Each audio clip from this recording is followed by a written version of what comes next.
life goal as me. I know that they're interested in dating, but I'm like, hey, shouldn't be the reason why you're at a church. This afternoon, I'm leaving the house with Ariella and Solomon. They just need to get out of the house. Robyn sure has a way of rewriting history, especially when it comes to how her kids were treated.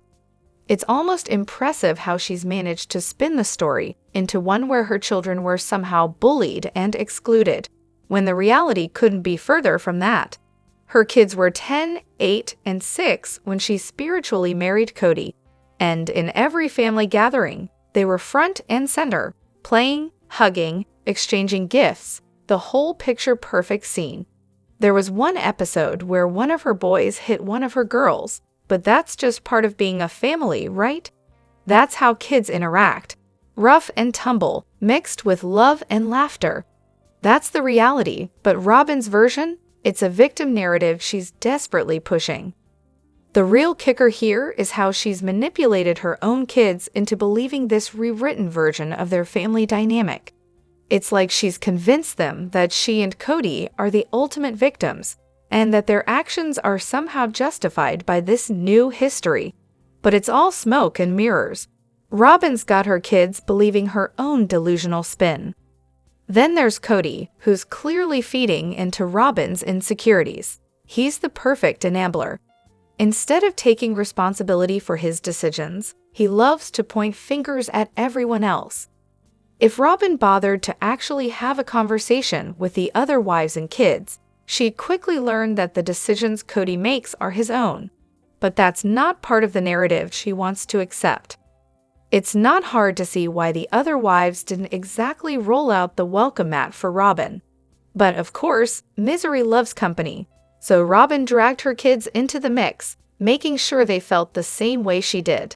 And now, thanks to her manipulation, they all buy into her version of events. She's turned it into a family affair of self-pity and blame, and it's honestly a bit sad. We've got so much to dive into today, so let's not waste any time. Let's jump straight into it.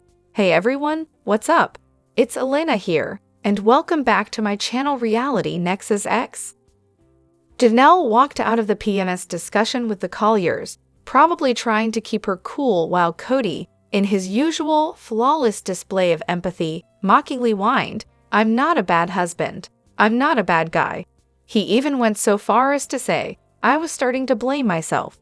Oh really? How noble. Cut to Janelle, on the couch, barely holding it together. "I'm sick of women being reduced to their biological functions," she muttered, clearly done with the whole conversation. Honestly, if I were her, I would have walked out right then and there. No chance I would have come back, but hey, Janelle must have more patience than most saints. Rewatching this though, it's like putting yourself through emotional torture, but in a weird way, it's probably the best therapy for ever considering watching this show. You get to see all the cracks that you might have missed the first time around. It's clear now Janelle didn't have much respect for Kody, and why would she? He's a walking, talking example of self-centeredness, especially in those early years when the wives had to stay sweet and never confront him. You could feel that tension building. Janelle couldn't keep swallowing her frustration forever. We saw the cracks later on though. Janelle had her big Christmas showdown with Kody, and Christine? She took his crap, literally packed it up, and moved it all to the garage. That's how you know it's done. Except Meri, poor Meri, she stayed in the delusion a little longer. The drama is thick here, and I'm loving it. So here's Meri, living her absolute best life in Cancun. I land today and bam, there she is in the customs line, looking fabulous with some random handsome guy who definitely isn't Kody. She's chatting him up like they're old friends, and I'm just standing there thinking, well, isn't this a sight? But hey, I didn't interrupt. I didn't take any photos because, honestly, I feel weird intruding on her vibe.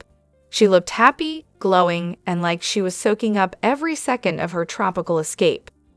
Meanwhile, Kody's probably at home, stuck with his overpriced doll horrors in his little mansion. At least someone's getting a break. And speaking of vibes, there's this song that perfectly sums up the OG3's journey, "I Never Really Loved You Anyway" by the Corrs. I got a taste of it when the sister of an ex played it for me after we broke up. Turns out, the whole family thought I was way too good for that guy. But back to the OG3. Sometimes I think they should send Robyn a nice thank you card. Seriously, if it weren't for her demands on Kody's time, the other wives might never have gotten a chance to see the real Kody. They learned how to rescue themselves, and it looks like it's paid off. Just check out the hints they've been dropping since season 17. Therapy sessions left and right. Now, they're all out there, living their best lives, and honestly, I'm here for it. So, for those of you who've subscribed to Tony and my Kelty's Patreon or seen their content, what did you learn that the show didn't bother telling us? I was re-watching the show, and that infamous moment where Tony jokes about Kody taking out a mortgage to pay for their wedding came up. At first, I thought Tony was just an absolute jerk for making that comment. But then, I found out that Kody didn't pay a single dime toward the wedding. Tony covered everything TLC didn't, and that little mortgage line, he was mocking Kody. Once I realized that, my whole perception of Tony flipped. I'm actually curious now to see how this new view changes my rewatch experience. And then there's my Kelty. She got really upset over the episode where Aurora got her ears pierced. Apparently, it brought up too many memories of her dad never doing those kinds of things for her. On top of that, she found out Aurora got a claddagh ring from Kody, while my Kelty never did. Oof, talk about a punch to the gut. Honestly, Kody just keeps finding new ways to disappoint. After my mom died, my dad remarried a super outgoing woman with a bunch of loud, attention-seeking kids. My dad always focused on these squeaky wheels, and his new wife was no different. It caused so much tension and hurt feelings, and it's painful to watch Kody do the same thing with Robyn and her kids. It's hard not to feel for my Kelty and the original kids when it seems like Kody's all about giving attention to the new family. Also, Aspen once mentioned in an early video that she wanted kids, but not until her 30s. She also found out that waiting too long might cause fertility issues. Every time I see comments saying she's child-free by choice, I can't help but think of that. I just wish people would remember the context. The show really tried to paint Tony as the bad guy, but honestly, I can see that dry sense of humor from a mile away. He was trolling everyone the whole time. He knew that comment about the mortgage was ridiculous. That's exactly why he said it, lol. Season 15, Episode 11. Wow, just wow. I've got two sisters who were like Kody and Robyn during coronavirus. One sister basically turned into a hermit, moved to the desert, and avoided the world like it was a plague, which I mean, fair. The other one was like, yeah, I'll do the whole 2-week quarantine thing and chill. Meanwhile, the rest of us, my other sister and my parents, were more like Janelle. We worked, we social distanced, but still had people over in the backyard. I didn't even visit anyone until November. But all this, it's a joke. Kody flat out says he doesn't even believe in polygamy right now. That's just rich. And let's talk about how he treats Meri. He's downright cruel. He's a total narcissist, and it's so painfully obvious. It's like he just can't stop being awful. But somehow, Kody gets to go back and forth between all his homes like it's no big deal. Like, explain to me how he's above the rules while everyone else is stuck following them? I'm baffled, truly. And then we have Christine, who's just trying to get Isabel the surgery she needs, and Kody's response. Oh, her emotions during coronavirus are making me question what to do about the surgery. Really? Really? Christine said Isabel's in pain.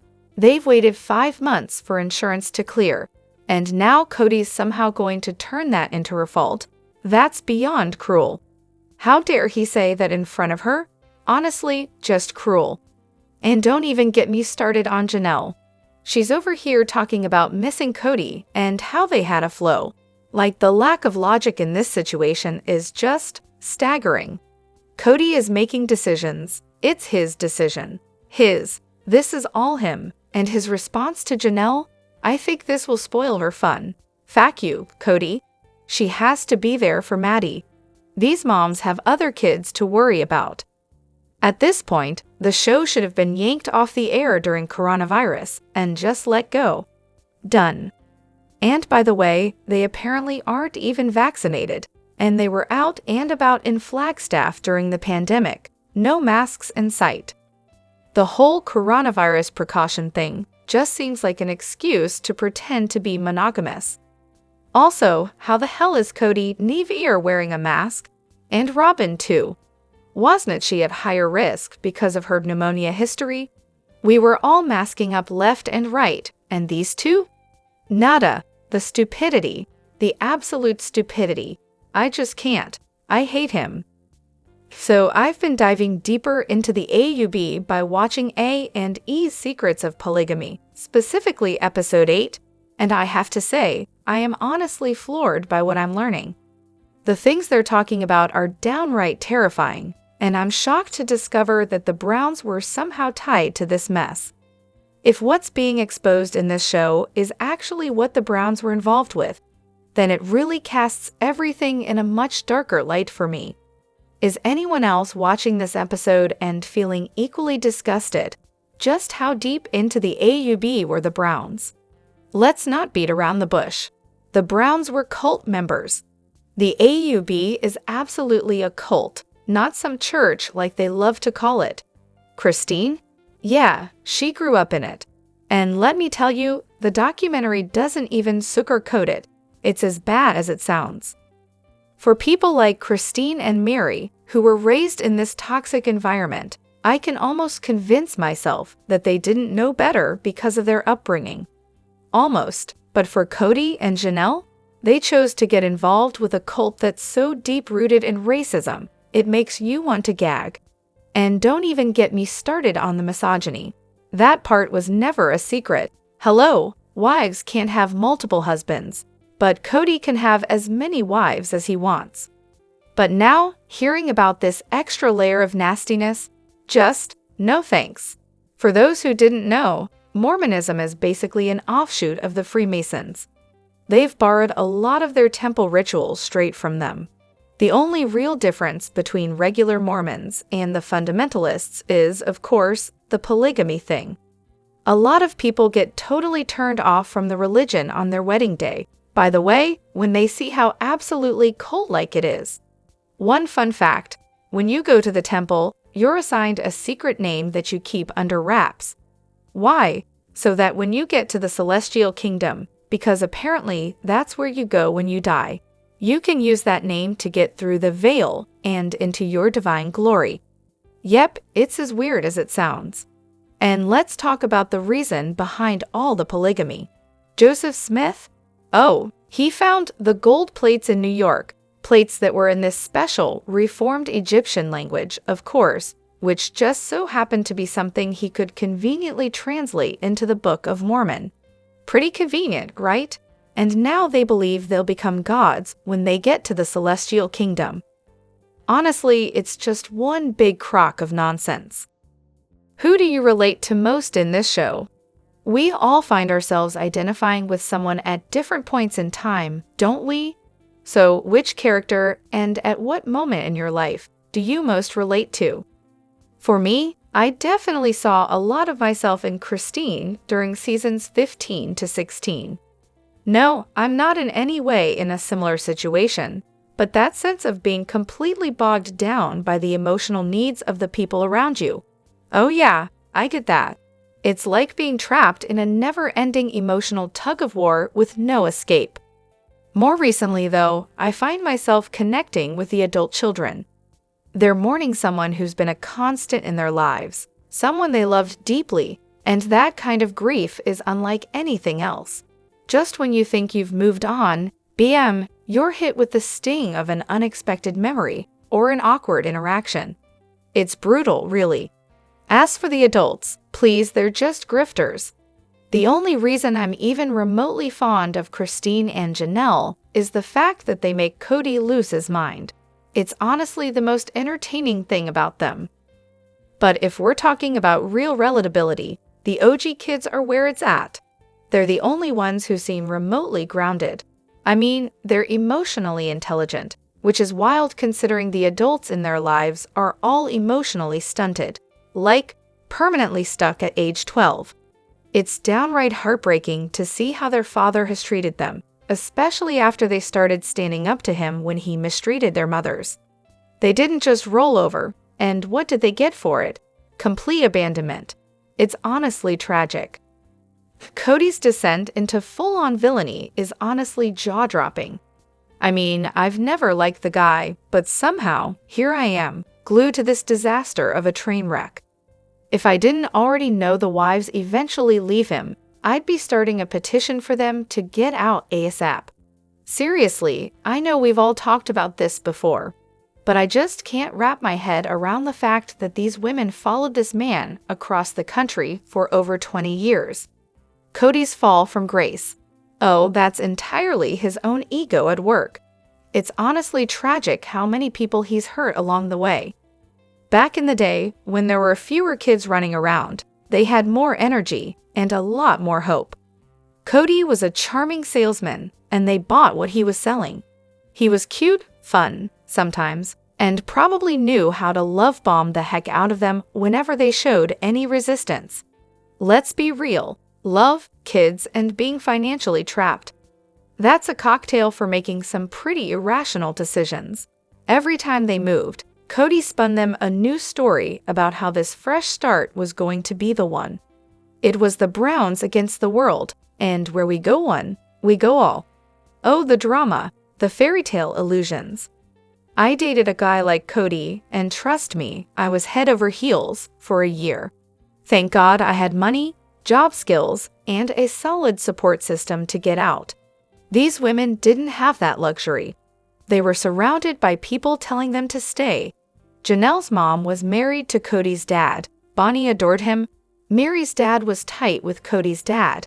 And Christine's dad thought Kody hung the moon back then. All these AUB members made them feel like they were lucky to have Kody. Eventually, though, when they finally had the financial freedom and support to leave, they did. The rest of the world was there to cheer them on when they broke free.